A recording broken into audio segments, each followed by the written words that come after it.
this is Aaron with Tecton Electric. I thought I'd do a quick video today about the difference between charging types and how they plug in. So when you order a car charger, you have options. It'll say, do you want the 650-R receptacle, do you want the NEMA 1450R, or do you want it hardwired?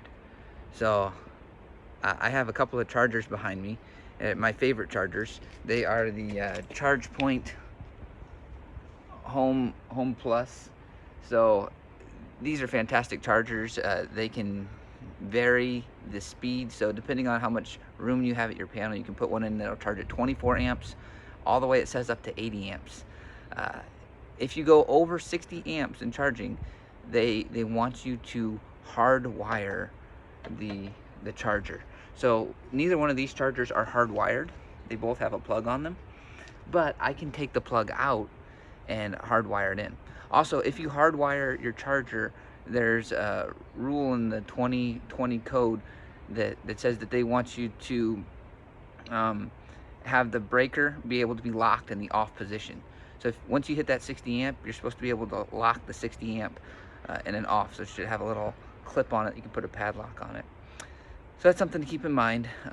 Also, if you do these cord and plug connectors, I think that the ChargePoint, it has on their website, but I think you can only go up to like 48 amps, even if you have a bigger breaker.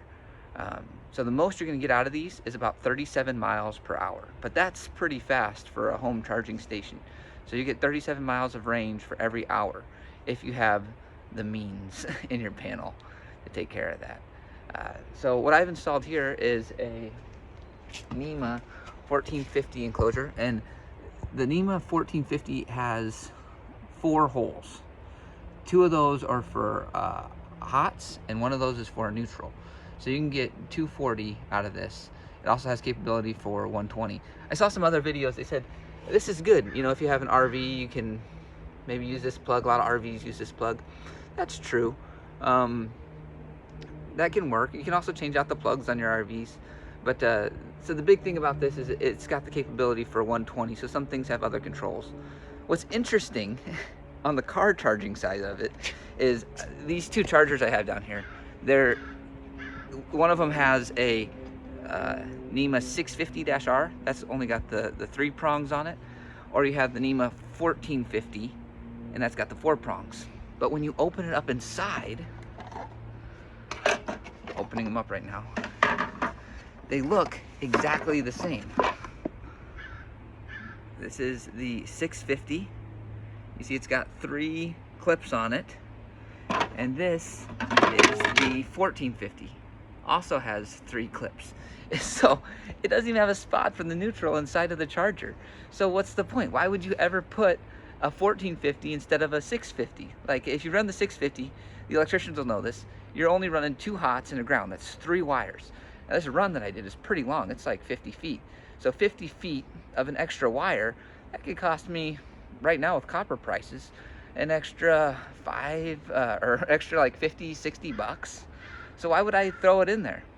Well, it has to do with codes.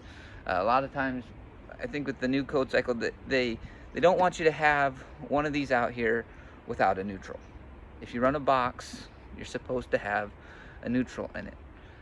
Another consideration to whether you're going to use a hardwire or a cord and plug connected charger would be GFI. So a lot of these chargers come with a built-in GFI. So if I wire it straight to this piece of conduit behind me and it goes straight in and I don't use the cord, then I can use the GFI that comes with this according to the 2020 code. If I cord and plug connect it, then my breaker is supposed to be GFI, because now all 220 circuits are supposed to be GFI. Thankfully, I live in California and we're still under the 2017 code, so I don't have to use the GFI at this time. Also, I'm going to end up taking this box off and putting the charger hardwired, because I did some more research and I decided that's the best way to do this. But there's just so many codes, so many jurisdictions out here. I think I deal with 13 different jurisdictions. So every inspector's a little different, every jurisdiction. Sometimes the inspector knows the code, sometimes they don't, sometimes they think they know the code. Then you have to get your code book out and show them. And then California has an additional thing. They have California I think it's Title 24 is an additional requirement that we have.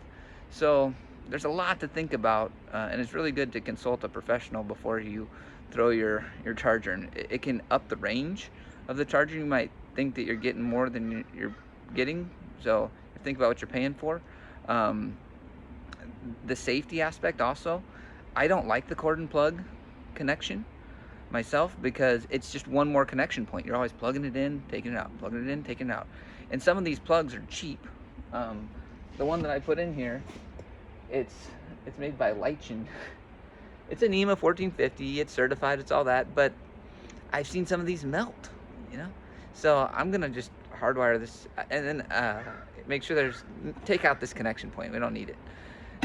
Unplugging, plugging. Inside of these receptacles, there's little springs that wear out over time. So car charging, to me, is one of the most dangerous things that you do at your home when it comes to electricity, because it's so much power and it's for so long. It's overnight a lot of times, so you're not paying attention. But thankfully, a lot of these devices do have safety things built into them. Like I just learned the other day that the J1772 plug that plugs into your car, it's got five holes on the back of it. 2 of them for the 2 hot lines, 1 of them's for the ground. The other 2 are safety mechanisms to make sure that your car is pulled up, and so you don't drive off. It disables the car actually, so you can't drive off while that thing's plugged in. Didn't even think about that. But you know, like the gas station, somebody's got their gas plugged in and they take off, and it's got a little disconnect up there that pulls off. I only know this because a client told me that they did this one time, and that's what happens. It's got a little disconnect. If you drive away, it doesn't pull the whole thing out and gas doesn't spurt everywhere. And it's the same thing with your electric car. If it's plugged in and you're charging, you won't even be able to move the car if it's plugged in. It's a little safety mechanism on there. So there's all kinds of safety that's built into these. It's like, yeah, it's dangerous, it's new, but they're thinking ahead. Nobody wants your house to burn down. And it's just so interesting to me, all the new things that are coming out, all the different options, and how that intermingles with the regulation. But I want to do a quick update. A lot of people are confused between the 1450 and the 650. Yeah, the difference is that neutral, just 1 extra wire, which you don't need. So anyhow, I hope you enjoyed this video. I hope that it was instructional. If you need a car charger and you're on the Central Coast of California, Tecton Electric, and I'll put my link below. So if you like this video, you can subscribe. I'm hopefully going to be making some more of these, describing these, mostly car chargers, but other electrical things as well. All right, have a good day.